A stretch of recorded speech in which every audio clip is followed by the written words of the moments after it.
नीता बहुत खुश थी। जब वह घर लौटी तो पुरानी यादों में ऐसी खोई कि उसकी आंखों की नींद न जाने कहाँ गायब हो गई।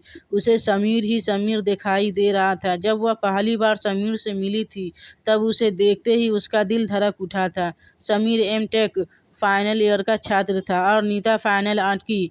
दोनों एक अनजाने आकर्षण से एक दूसरे की ओर खींचे चले जा रहे थे।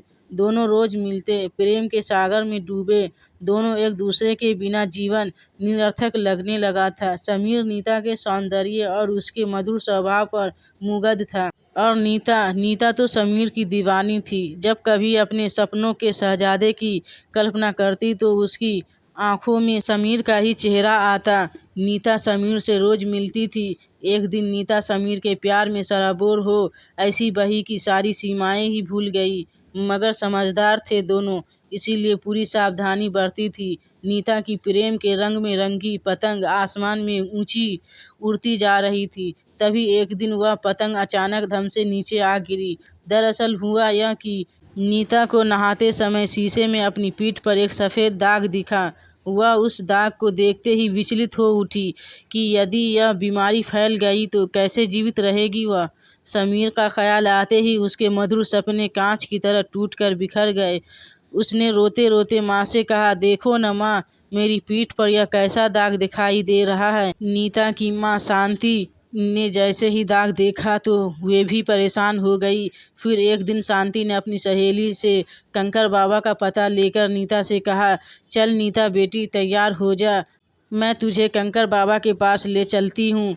कुछ दिन पहले मेरी सहेली सुजाता की भांजी को भी ऐसे ही दाग हो गए थे। सुजाता उसे 2-4 बार कंकर बाबा के पास लेकर गई और उसके दाग गायब हो गए।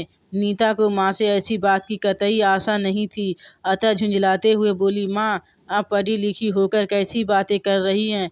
ये बाबा लोग धर्म और आस्था के नाम पर लोगों को मानसिक रूप से गुलाम बनाकर उन्हें ठगते हैं। यह सुनकर माँ गुस्सा होकर कहने लगी, बस यही तो इस नई जनरेशन की परेशानी है। बच्चे अपने आगे किसी को कुछ समझते ही नहीं। अरे भाई, मंत्र में भी बड़ी शक्ति होती है। चल जल्दी से तैयार हो जा। नीता को न चाहते हुए भी उस कंकर बाबा के पास जाना पड़ा। कंकर बाबा के पास बहुत सारे लोग इलाज के लिए आए थे। कुछ ही देर में काले वस्त्र पहने वहाँ माँ काली जयकारा करते हुए कंकर बाबा पहुँच गया। भक्तों ने भी माँ काली के जयकारे लगाने शुरू कर दिए। फिर बाबा ने बड़े ही विचित्र ढंग से लोगों का उपचार करना शुरू किया। एक औरत के पेट में पथरी थी। बाबा ने कोई मंत्र फूंका और फिर उसके पेट में से पथरी को चूर चूर कर बाहर निकालने का दावा किया। नीता ये सब देखकर डर गई। जब उसका नंबर आया तब बाबा ने नीता का कुर्ता उठाया और कमर पर मोरपंख की झाड़ू घुमाते हुए मंत्र फूंका। फिर नीता को अजीब नज़रों से घूरते हुए बोला, यह दाग किसी ऊपरी शक्ति का प्रकोप है। इसके लिए तो बड़े उपाय करने होंगे। बताइए न बाबा, शांति ने बड़ी श्रद्धा से कहा। बाबा ने नीता को एक लाल कपड़े की पोटली देते हुए कहा, लड़की, इस लाल कपड़े की पोटली को रोज अपने तकिए के नीचे रख कर सोना, और हाँ, एक काले कुत्ते को हर शनिवार को इमरती खिलाना। शांति ने स्वीकृति में सिर हिलाया। फिर बाबा कोई पेय पदार्थ देते हुए बोला, ले यह दिव्य पिए अभी पी ले, और अंदर कुटिया में एक शिला है, उस पर जाकर लेट जा, कोई लेप लगाना होगा। नीता की माँ शांति भी उसके साथ कुटिया में जाने के लिए उठने लगी तो बाबा ने कहा, अरे अरे रुक, वहाँ इसे अकेले ही जाना होगा। नीता वहाँ का माहौल देखकर बुरी तरह डर गई थी। वह उठी और भागने लगी। पीछे पीछे उसकी माँ शांति भी भागी। बाबा के चेले चिल्लाते रह गए, रुको रुको। नीता ने किसी की नहीं सुनी। वह चिल्लाते हुए बोली, मुझे नहीं दिखाना किसी बाबा को। इन पाखंडी ठग बाबाओं के नित नए कारनामे सुनकर भी क्या माँ आपको डर नहीं लगता? चलो घर चलो। जब नीता के पापा दिनेश जी ने ये सब सुना तो वे शांति पर बहुत गुस्सा हुए।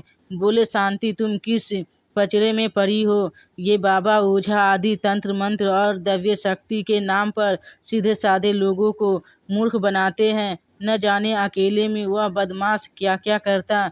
ये पाखंडी लोगों की अंधश्रद्धा का फ़ायदा उठाते हैं। नीता बेटा, मैं कल तुझे डॉक्टर के पास ले चलूँगा। नीता के पिता उसे डॉक्टर के पास ले गए। डॉक्टर ने चेकअप कहा, यह ल्यूकोडर्मा जैसी बीमारी की शुरुआत है। समय पर इलाज करा लेने से ठीक हो जाती है, वरना इसके परिणाम खतरनाक भी हो सकते हैं। नीता पूरे मनोयोग से इलाज करा रही थी, मगर उसे यह चिंता भी सता रही थी कि यदि सफ़ेद दाग के बारे में जानकर समीर ने शादी से इनकार कर दिया तो इस कल्पना मात्र से उसका दिल क्यों दुखाऊं। मगर शादी के बाद जब उसे दाग दिखाई देगा तब उसका क्या हाल होगा, वह क्या सोचेगा। ऐसे ही ख्यालों में डूबी नीता रोज परेशान रहती थी। उसका दिल और दिमाग दोनों ही अलग अलग दिशाओं में जा रहे थे। वह समीर को खोने के डर से सच छिपाने की कोशिश करती रहती थी। नीता का मन उसे ऐसा करने से धिक्कारता। मन की आवाज़ की अवहेलना करते करते वह परेशान हो उठी थी। नीता यह समझ गई थी कि सफ़ेद दाग की बात छिपाना समीर को बहुत बड़ा धोखा देना होगा। वह यह भली भांति जानती थी कि विवाह जैसे पावन मधुर रिश्ते की नींव विश्वास और प्रेम पर ही टिकी होती है। यदि प्रेम और विश्वास न हो तो सफल विवाह की कल्पना भी नहीं की जा सकती। अतः उसने मन ही मन यह निर्णय कर लिया कि जो भी होगा वह सह लेगी, पर समीर से सच नहीं छिपाएगी। इसी बीच एक दिन समीर का फ़ोन आया। बोला, शहर में एक नया रेस्टोरेंट खुला है, कल चलोगी ना? समीर ने इतने आग्रहपूर्वक कहा कि नीता तुरंत मान गई। अगले दिन यूनिवर्सिटी जाने की बजाय वह समीर के साथ नए रेस्टोरेंट पहुंच गई। रेस्टोरेंट का वह कोना रंग बिरंगी रोशनी से खूब चमक रहा था। वातावरण में अनोखी चमक थी। समीर घुटनों के बल बैठकर धरती, आकाश, जल, पवन और अग्नि को साक्षी मानकर नीता को प्रपोज करने ही वाला था कि तभी नीता बोल पड़ी, समीर, मुझे तुमसे कुछ कहना है। उसका दिल जोर जोर से धड़क रहा था। उसने अपने दिल को कड़ा कर लिया था। वह समीर के हर उत्तर के लिए तैयार थी। फिर उसने समीर को अपने सफ़ेद दाग के बारे में बता दिया। सुनकर समीर ने नीता का हाथ पकड़कर बड़े प्यार से कहा, मैं हर स्थिति में तुम्हारे साथ हूँ। तुम मेरी धड़कन हो, करोगी ना मुझसे शादी? नीता की आंखों से झरझर आंसू बहने लगे। उसके मन में उमड़ा तूफान पूरी तरह शांत हो चुका था। सारी शंकाएं दूर हो चुकी थी। उसे पवित्र प्रेम का उपहार मिल चुका था। नीता जीवन की इन्हीं खट्टी मीठी यादों को याद करते हुए न जाने कब नींद के आगोश में चली गई। सुबह उसकी माँ ने उसे उठाते हुए कहा, उठो बेटा, यूनिवर्सिटी जाने का समय हो गया है। नीता के चेहरे पर अद्भुत तेज और सुकून दिखाई दे रहा था। वह माँ से बोली, माँ बैठो न मेरे पास। नीता माँ की गोद में सर रखकर लेट गई। फिर प्यार से बोली, माँ, मैं आपको कुछ बताना चाहती हूँ। माँ ने उसके बालों को सहलाते हुए कहा, बोल बेटी, क्या कहना चाहती है? माँ, आप समीर से तो मिल चुकी है। मैं उससे बहुत प्यार करती हूँ। हम दोनों शादी करना चाहते हैं।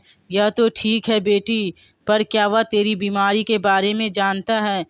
माँ ने पूछा। हाँ माँ, मैंने उसे सब बता दिया है। नीता के माता पिता उसका रिश्ता लेकर समीर के घर गए। सबकी रजामंदी से समीर और नीता का रिश्ता तय हो गया। अब तक जो प्रेम छिप छिपाकर चल रहा था, अब जग उजागर हो चुका था।